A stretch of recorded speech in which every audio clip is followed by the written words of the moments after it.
کیوان همینطور ایستاده و منتظر جواب من بود. من هم درست در همون نقطه ایستاده بودم و منتظر سوگل که نمیدونم چرا انقدر دیر کرد. بعد از چند ثانیه بهم گفت خانم محمودی بریم تریا؟ خیلی سرد جواب دادم من منتظر دوستم هستم. نمیتونم بیام. با همون لبخند و اعتماد به نفسی که داشت گفت منظورتون خانم فرهمنده؟ گفتم بله. رو کرد به یکی دوتا از پسرهای همکلاسیمون که توی حیاط دانشگاه با هم حرف می زدن و گفت جلال خانم فرهمند میاد اینجا دنبال خانم محمودی. بهش بگو بیاد تو تریا. باشه؟ اونم جواب داد باشه داداش خیالت راحت. و دوباره رو کرد به من و گفت اینم از دوستتون. حالا خواهش میکنم بفرمایید بریم. ناخودآگاه راه افتادم. دوباره برگشتم که شاید سوگل رو ببینم. ولی نبود که نبود. با خودم گفتم بهار داری چی کار میکنی؟ چند بار خواستم برگردم. ولی انقدر مؤدب و با وقار کنارم راه می اومد که هیچ چاره‌ای جز همراهی نموند. زیر چشم نگاهش کردم. مثل اربابزاده ها راه می رفت. سر بالا، سینه جلو. اصلاً از من جلو نمی زد. راه می داد که من نیم قدمی ازش جلوتر باشم. به هیچ وجه انتظار چنین دعوتی رو از کیوان نداشتم. همه اون رو به عنوان فردی مغرور و خودخواه می شناختن که هیچ علاقه‌ای به ارتباط با دخترها نداره. اما حالا او از من دعوت کرده بود که به تریا بیام. وارد تریا شدیم. یک کافتریای خیلی خوشگل به سبک کافه های فرانسوی. قبل‌ترها یه بار اون اوایل ترم با سوگل به اینجا اومده بودم. مسئول کافه که انگار کیوان رو بشناسه با ورود کیوان و سلام کردنش بلند شد و احوال پرسی گرمی باهاش کرد. چند تا دانشجو گوشه و کنار نشسته بودن و بعضی ها هم مشغول درس خوندن از روی کتاب و جزوه بودن. با اشاره دست من رو به یکی از میزها هدایت کرد و نشستم. اما خودش ایستاد و گفت خب بفرمایید قهوه یا نسکافه؟ نگاهی به اطراف کردم و گفتم فرقی نمیکنه. لبخندی زد و گفت فرق که حتما میکنه. بفرمایید. و من هم یک قهوه به همراه شیر و شکر سفارش دادم. و رفت پیش کافه چی. کمی عصبی و معذب بودم. همش خدا خدا میکردم سوگل زودتر بیاد. بعد از چند دقیقه با یک سینی اومد و سفارش رو آورد. همینطور که به فنجان قهوه نگاه میکردم گفتم شما زیاد میاید اینجا؟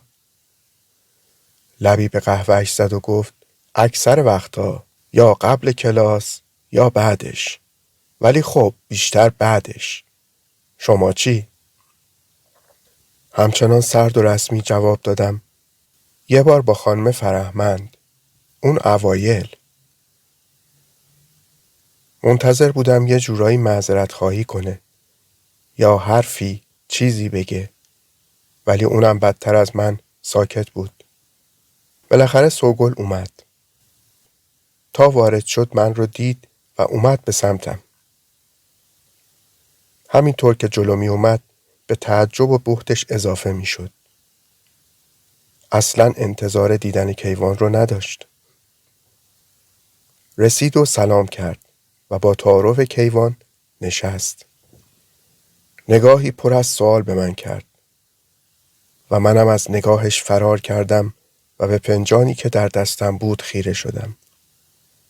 کیوان با لبخند گفت خب خیلی خوش اومدید. بفرمایید شما چی میل دارین؟ سوگل که هم ذوق زده بود هم متعجب گفت ممنونم، شیرکاکائو داغ با کیک. کیوان هم گفت حتما و بلند شد و رفت به سمت پیشخوان. همین که دور شد سوگل با تعجب گفت اینجا چه غلطی میکنی؟ با عصبانیت گفتم تو چه غلطی میکردی که انقدر طولش دادی؟ دوباره به کیوان نگاه کرد و گفت خب اون وقت این سر میز تو چه غلطی میکنه؟ بهش جواب دادم حالا توضیح میدم. فعلا خودتو با کیک و شیرکاکائو بساز. دوباره نگاهی به کیوان کرد و گفت مهمون کیوانیم؟ کاش یه چیز بهتر سفارش داده بودم. چقدر خنگم من. ابروهامو بالا دادم و گفتم آبروریزی نکنی یا زود بخور بریم. شونه هاشو بالا داد و گفت خب چیو بخورم؟ هنوز که نیاورده. با عصبانیت گفتم چرا انقدر طولش دادی؟ معلومه کجا بودی؟ کش و قوسی به خودش داد و مثلا خواست ادای منو در بیاره و گفت حالا توضیح میدم. کیوان سفارش سوگل رو هم آورد. سوگل بشقاب کیک رو کشید جلوی خودش و گفت خیلی ممنون. بهاره جون که همیشه رژیمه. شما میل ندارین؟ کیوان هم جواب داد نه ممنونم. شما بفرمایید. و رو کرد به من و گفت شما که لاغرید. چرا رژیم؟ با سردی گفتم من خیلی میلی به شیرینیجات ندارم. سوگل در حالی که داشت از خودش پذیرایی می کرد گفت اینجا موزیک نداره؟ چپ چپ نگاهش کردم. کیوان هم جواب داد چرا داره؟ ولی چون توی امتحاناته و بعضی ها دارن درس می خونن فعلا قطعش کردن. کمی گذشت. چه سکوت سنگینی. البته بخش زیادی از این سکوت به خاطر مشغول بودن سوگل به کیک و شیرکاکائو بود. کمی بعد کیوان گفت خب حالا بفرمایید کدومتون از پونه بدش می اومد؟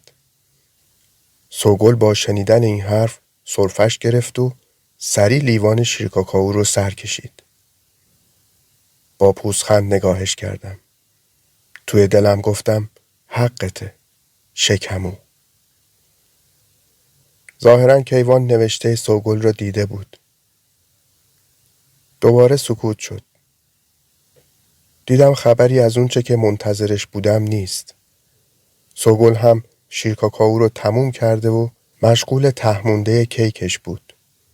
بلند شدم و در حالی که کیفم رو روی دوشم میذاشتم گفتم ممنونم، ما دیگه باید بریم.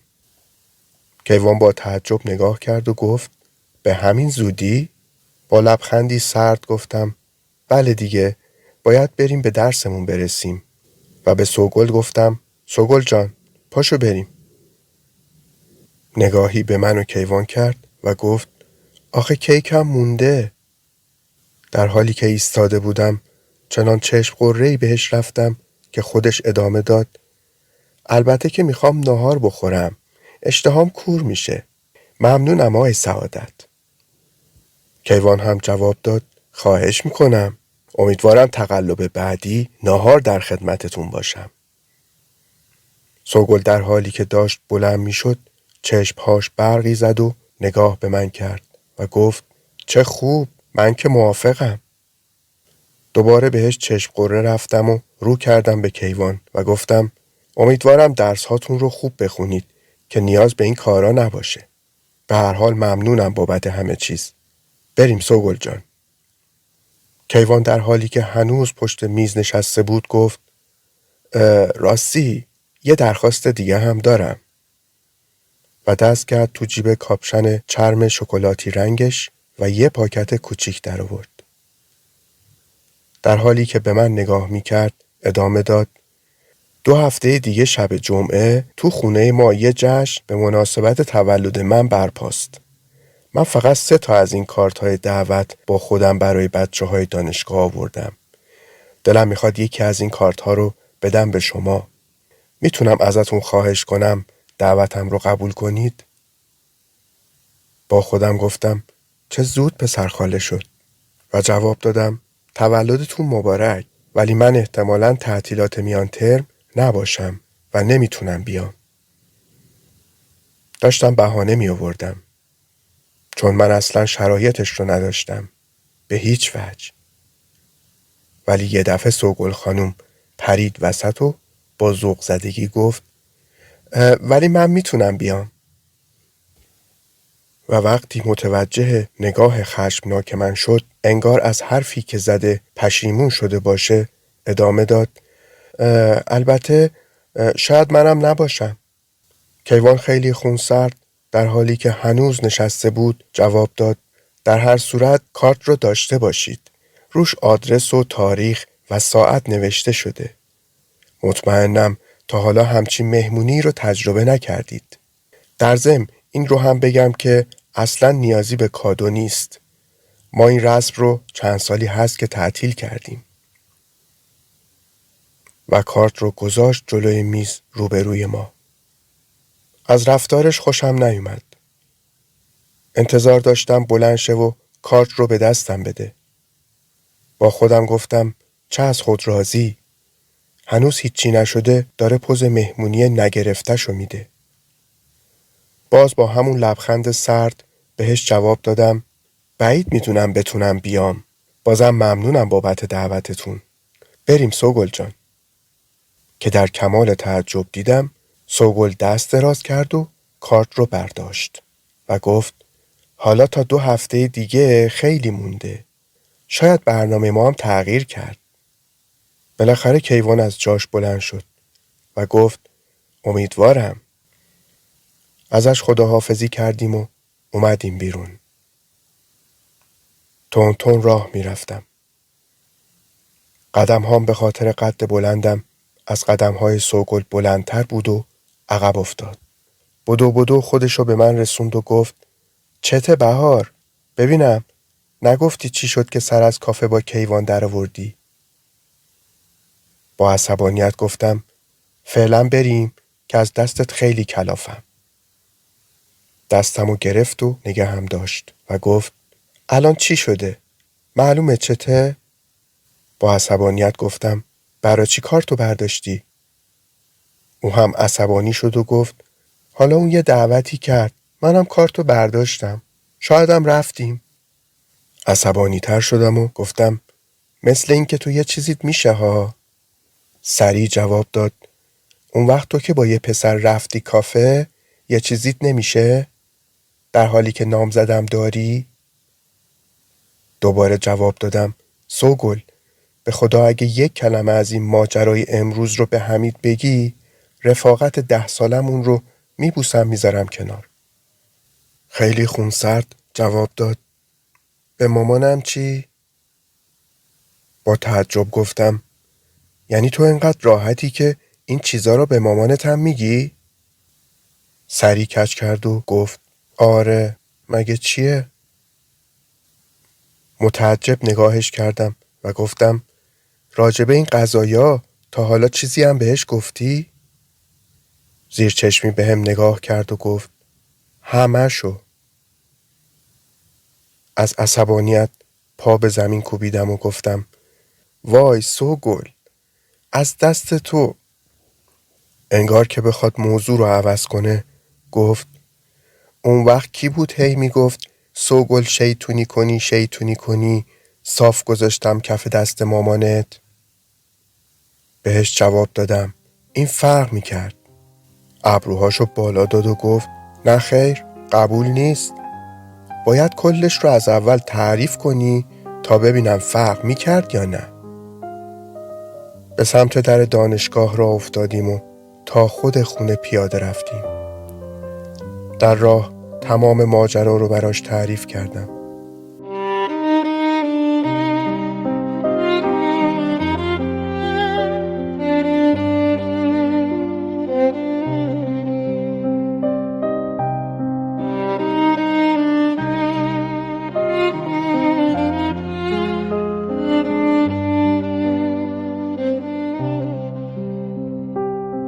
دو روز بعد دوباره امتحان داشتیم.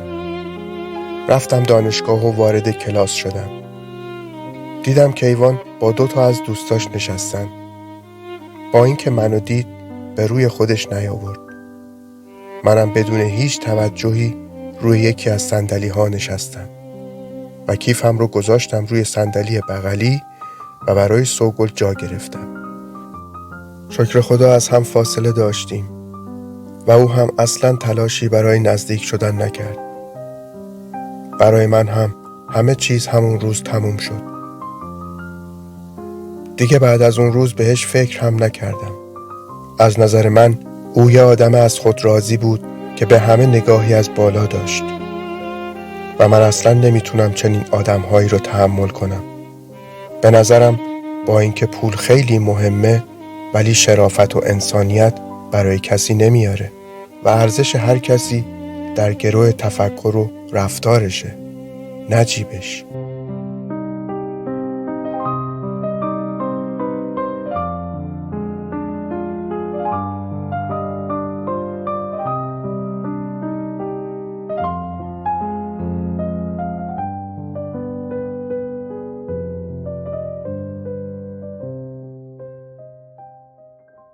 بالاخره امتحانات تموم شد و درست فرداش با سوگل و حمید رفتیم جاده چالوس.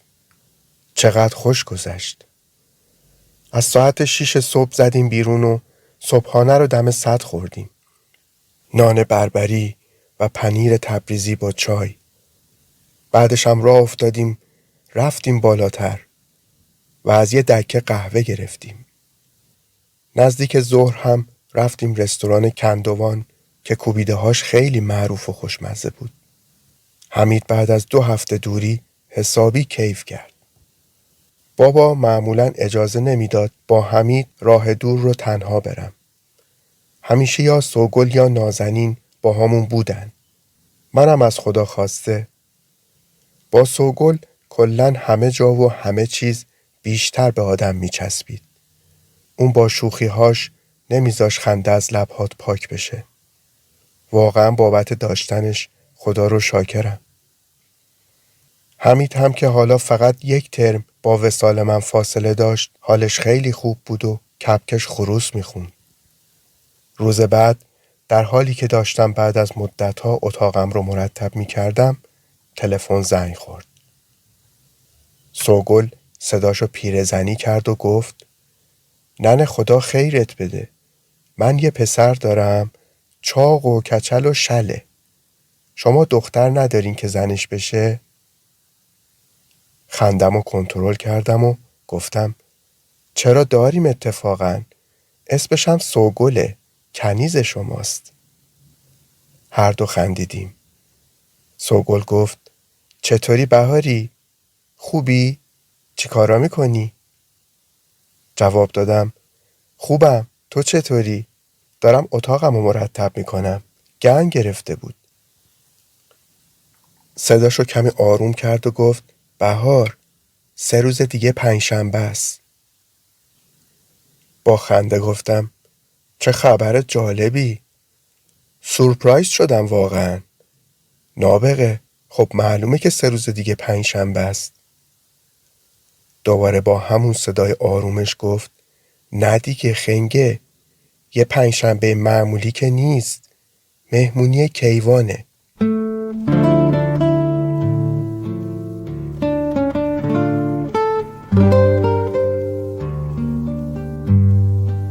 فهمیدم قصدش چیه و با خنده گفتم بای بای و گوشی رو قطع کردم.